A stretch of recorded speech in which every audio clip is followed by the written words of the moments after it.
Hey, what's going on, guys? This is SlimeBus here, and welcome back to my next Let's Play.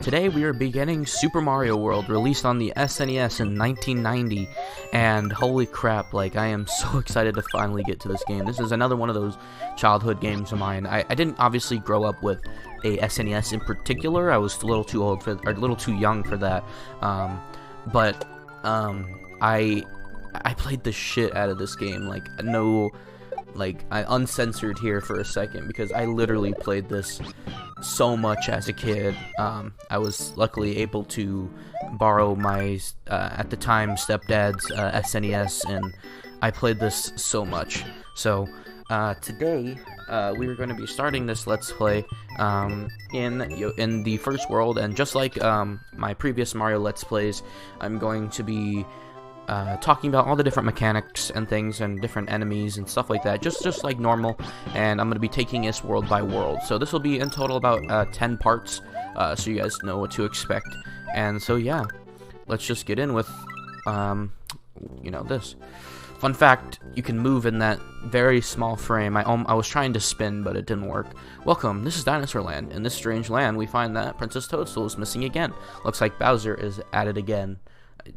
Don't like that again was, said twice there.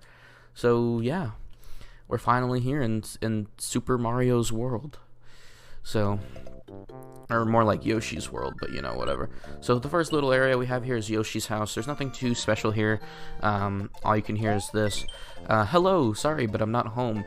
But I've gone to rescue my friends who are captured by Bowser, Yoshi.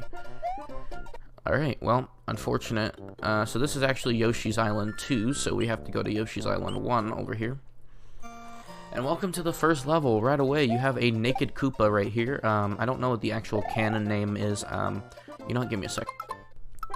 Good old Mario Wiki to the rescue. These guys are actually called Beach Koopas, or, Naked Koopas, whatever. So this is the first Mario game to actually have a quote-unquote collectible. These are called Dino coins, or Yoshi coins, and collect 5 of them in a stage to get an extra life. So I'm not going to be collecting all of them because there are more than 5 per stage, and also there's actually no purpose in collecting them. There is a purpose in a remake of this game to actually get 100%, but nope, there's no reason to collect all the Yoshi coins in this game. If I end up doing so, it might just be by accident, and extra lives that can't hurt anybody.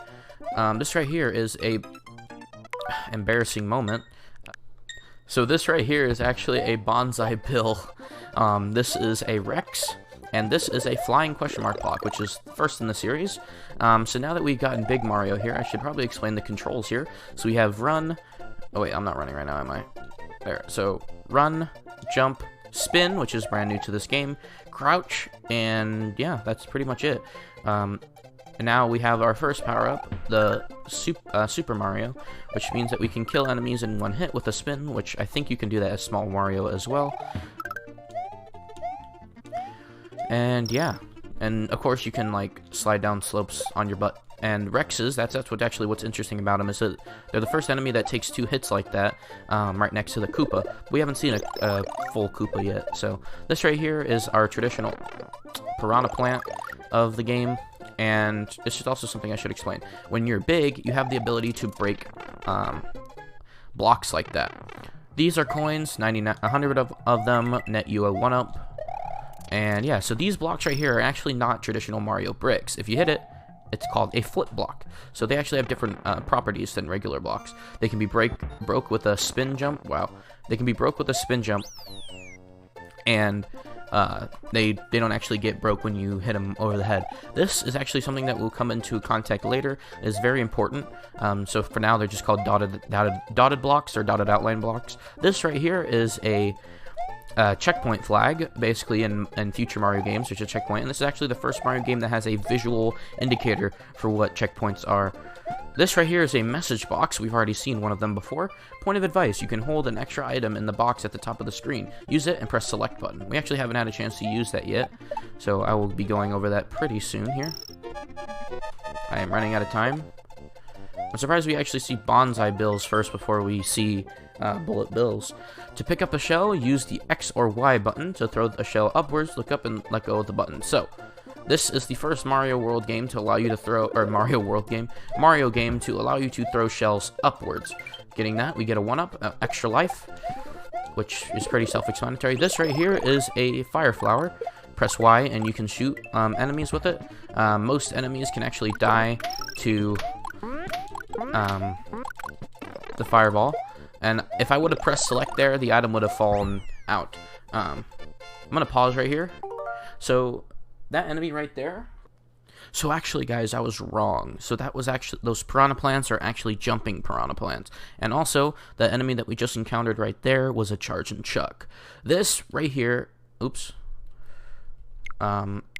is the ending flag. And depending on where you hit on the flagpole, you'll get different bonus points, as well as, you know, multiplying your time, as most Mario games tend to do, and those points will end up racking up, and once you get 100, you get a special mini game, which we'll get into more than likely at least once time per series, and those will just net you more lives. This right here is a P-switch. We've seen those in Mario 3, and they just, well, they have different properties in this game.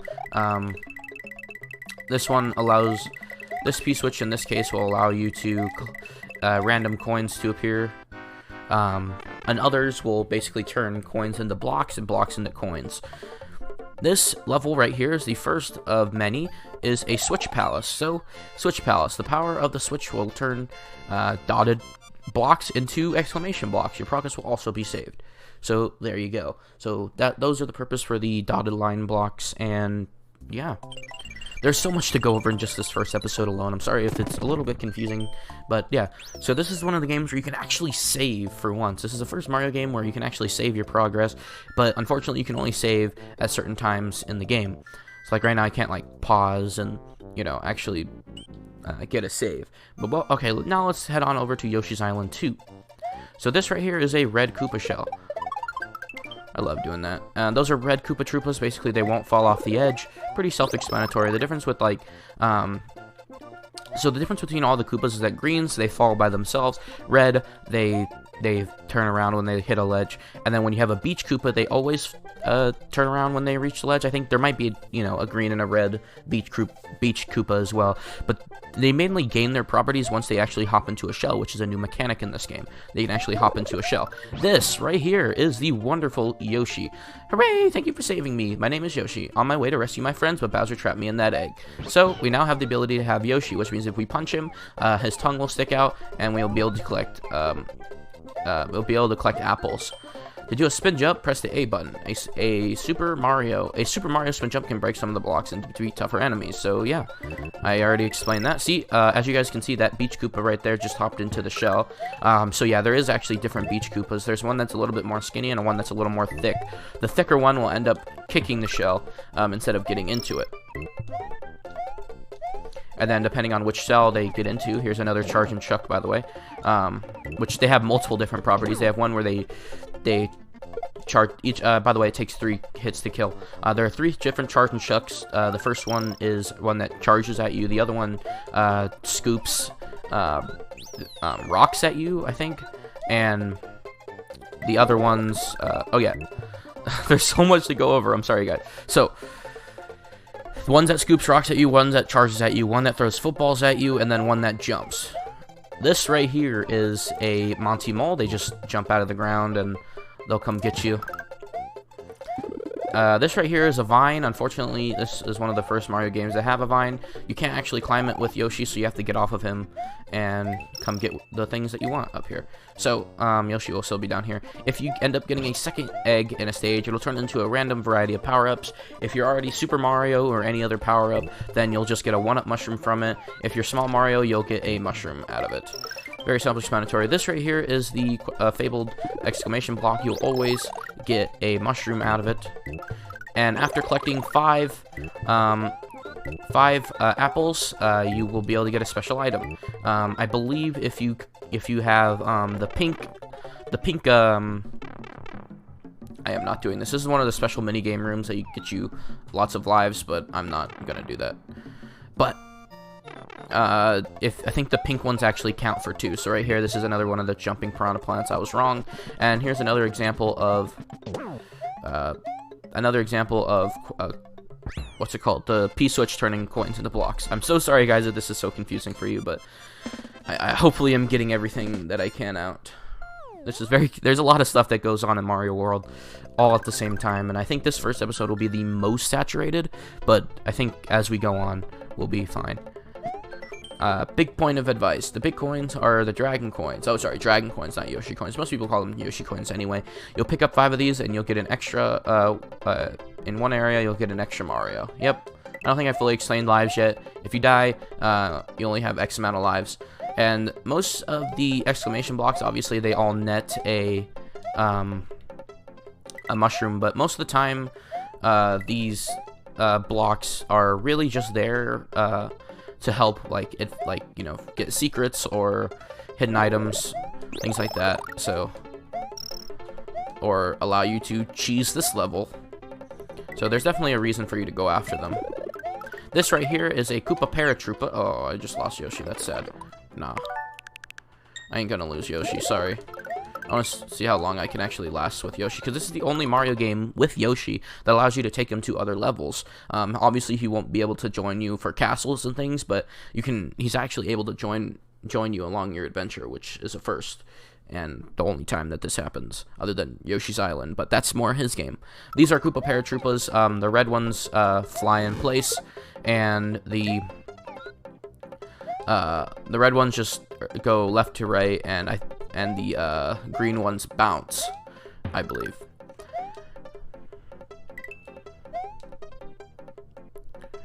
Alright, I think that's pretty much everything that I can explain so far. Yep, see, they're bouncing. And also, if you use Yoshi and you eat a green one, he'll just spit it out, just like you would if you were to kick it. When you stomp on an enemy, you can jump high, and you can hold the button jump button. Use up on the control pad to jump high in the shallow water. Okay. So, like, for example, if you can also swallow it, but you don't want to do that. So the green ones, they just shoot out the shell again, but the red ones, they actually turn into fireballs, so keep that in mind. There's actually other colors of Koopa shells, so we'll get to those in a minute. You probably noticed that I've been collecting coins this whole time. Also, these blocks are interesting as well. They just randomly pick a direction, left or right, and they extend in that way. It's the first and only game to have these blocks. They haven't returned in a Mario game in quite some time. But you're probably wondering why I've been collecting all these coins. There's actually a reason for that right here. This is a star block, and depending on how many coins that you get, you can get a variety of different items. I don't know what all of them are, and I don't feel like explaining all of them, but right there I only got a coin because I didn't get enough coins to actually warrant anything. You can get a variety of different power-ups from it. Alright, so we're trucking right along. I'm having so much fun already. It's just very hard to play the levels, you know, in a timely manner and also be able to explain everything. So those down there are Cheeps. They'll swim back and forth and also jump at you. There we go. Now we replaced our mushroom. Those, I really like these blocks because they're just floating and they'll sink in the water. This is our first time experiencing water. Those are... Okay, so those guys actually don't have a name. They're just, they're just spike balls. Going down here, we have Pokies. You can eat all their different body parts, or you can just eat their head. I thought you could just eat their head and kill them, but never mind. But yeah, they just kind of go. I don't know what I just did there. That was a glitch. Interesting. You can eat each of their individual body parts, and they're just basically just a tall cactus. If you are in an area that you have already cleared, you can return to the map on the title screen by pressing start, then select. So yeah, this is the first Mario game where you can actually return and play older levels. So that's pretty cool. So you can actually like return and play older levels, unlike Mario 3 or Mario 1 or Mario 2. And if you do so, if you decide to return to another level, which sometimes there is a reason to, there isn't any there isn't any reason to return to a level in World 1 here, which is called Yoshi's Island, by the way, if you haven't realized that yet. And also, Yoshi is invulnerable to spikes, so that's pretty cool. There isn't any reason to in the World 1, but you can return to other stages in later worlds, which will be very important later. If you get bonus stars, you can cut the tape at the end of each area. If you collect 100 bonus stars, you can play a fun bonus game. Yep, like I said before, if you don't cut the cape, I'm pretty sure that you don't get any bonus points, so keep that in mind.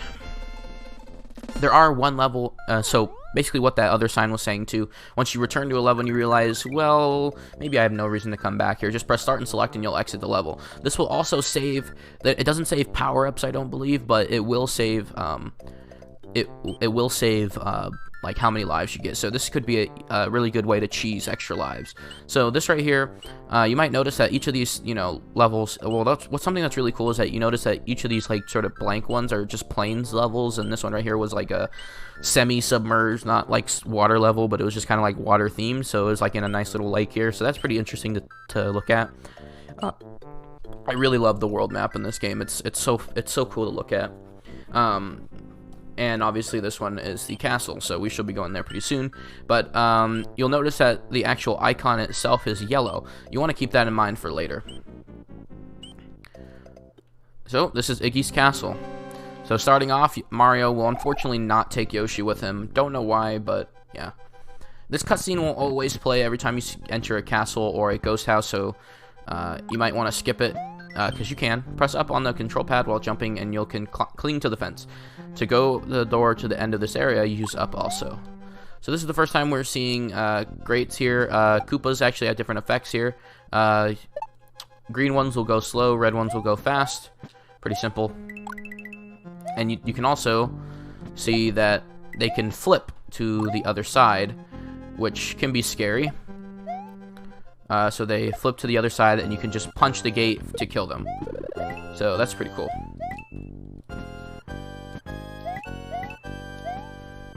Oh yeah, that's what I was going to say. So you can't actually return to castle stages. That's what I was going to say. This right here is a Potaboo. Also down there is the first time we're seeing lava. You'll probably more than likely see that a lot in Bowser stages. You can also yourself flip to the other side. You might want to do that for little secrets later, which I believe there is a secret in here, but it's just a life, so there's no reason to do so. Point of advice: one of Yoshi's friends is trapped in the castle by Iggy Koopa. To defeat him, push him into the lava pool. Alright, so here we are, and we have the first time seeing a door. These guys don't have a name either, but they're just sort of obstacles. They're just essentially like giant hammers that, you know, try to squish you. Another flying block.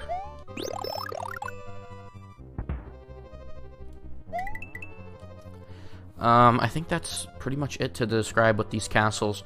We're about to hit the first boss. So here's the second type of door, which is a big boss door. And here's Iggy Koopa. Just, you know, spam fireballs, depending on which side he's on. I believe he can shoot out a fireball out of his turtle shell, but yep, that's Iggy. That's pretty much it for World 1 of Super Mario World. Yeah, I pretty much explained everything that I possibly could. I think we've got all the mechanics here. Oh, we got a little cutscene here. This is the first game with cutscenes as well. Thank you. Mario has defeated demented Iggy Koopa in the castle, number 1, and rescued Yoshi's friend, who's still trapped in an egg. Together, they now travel to Donut Land. Da, da, da, da, da. But by now, you should pretty much get the gist of this game. We've covered every little aspect of it. You do need to press A to move on there.